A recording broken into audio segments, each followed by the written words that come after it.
EFF Deputy President, Floyd Shivambu, spent an afternoon at an exclusive wine estate in Stellenbosch, discussing potential business plans with one of South Africa's richest men, Shivambu Rupert.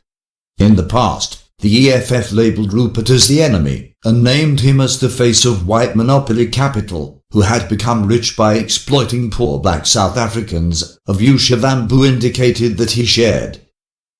Despite the party and Shivambu's ideological stance over an expensive lunch at the exclusive Tokara wine estate, he asked Remgro chair, Rupert, and the founder of First Rand Bank, Gerrit Ferreira, for assistance to build a hospital in Limpopo. Afterward, Shivambu accompanied the CEO of Remgro, Jamie Durand, to the Remgro-owned Fleur du Cap wine estate. These revelations of Shivambu's secret rendezvous with Rupert, whom the party has vilified in the past, are contained in our new book by News 24 assistant editor, Pieter du Toit, titled The Stellenbosch Mafia, Inside the Billionaires Club. Du Toit delves deep into a world almost exclusively occupied by the country's richest men. The book promises to reveal who these fabulously wealthy individuals are and what influence they exert, not only on Stellenbosch, but more broadly on South African society. Du Toit also reveals how Shivambu, one of the most vociferous critics of white capital, is apparently far closer to Rupert than he would have the country believe. Shivambu, when approached on Saturday the 20th of July 2019, did not directly deny the Tokara meeting to News 24, but denied having a relationship with Rupert. Stellenbosch Mafia further reveals that Shivambu sent Rupert information of the RNC's inner workings during the 2017 National Elective Conference and revealed to the billionaire that Cyril Ramaphosa would win the RNC presidential race. Also, Shivambu advised Rupert to be interviewed by Given Carey of Power FM, who hosted Rupert for an insert of the annual Chairman's Conversation in December 2018. The EFF leader, Julius Malema, told students in 2016 that white monopoly capital was the biggest impediment to justice in South Africa, and fingered the Ruperts and the Oppenheimers as the faces of white monopoly capital and the enemy, Du Toit wrote. Rupert is not averse to the odd ribbing or sniping comment, but Malema's constant badgering of him as the embodiment of the exploitation of workers and ultimate representative of white capital started to chafe in the latter part of 2016. The EFF leader had blamed Rupert for his woes with SARS, publicly stating that the businessman had ordered an investigation into his affairs. Rupert decided he had had enough and sent Malema a message through a mutual acquaintance, telling the EFF's commander-in-chief that if he did not stop lying about him, he would tell the world that the EFF was funded by Rupert's money, Du Toit revealed. On Saturday the 20th of July 2019, Shivambu emphatically denied the EFF had ever received money from Rupert. Instead, he deflected, saying the revelations were an attempt to detract from the fact that Ramaphosa had received donations from Rupert. Believe it if you will, Rupert is quoted as saying.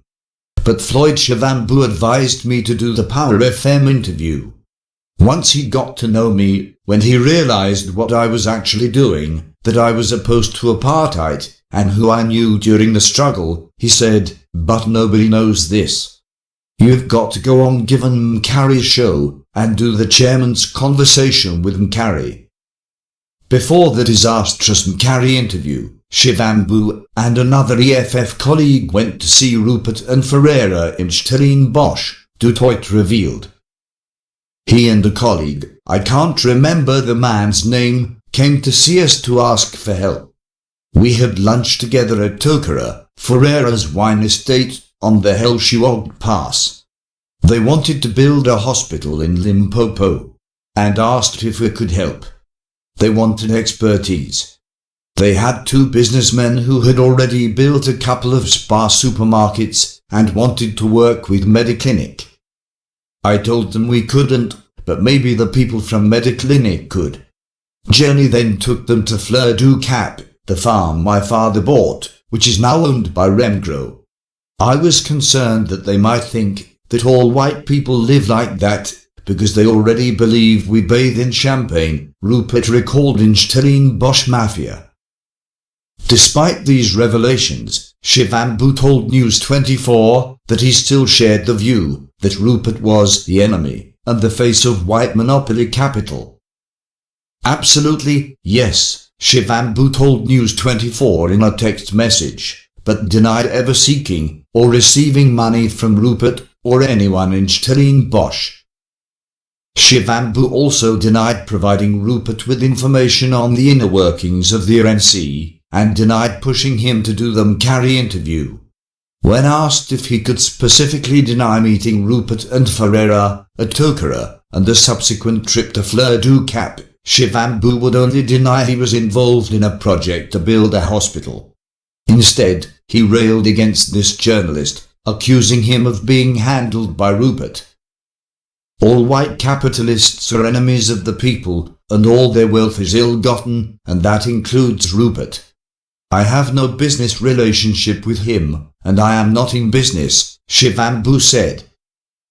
Asked whether he had been in contact with Rupert since the meeting at Tokara, he said, I, on February the 21st, 2018, responded to a signal text message from a person who said he is Rupert and was objecting to my speech in Parliament.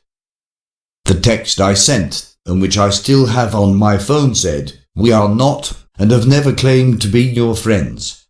Your ill-gotten wealth, which was accumulated because you are white and because there was apartheid, has to be challenged, Shivambu said. Signal is an encrypted messaging application for smartphones, much like WhatsApp.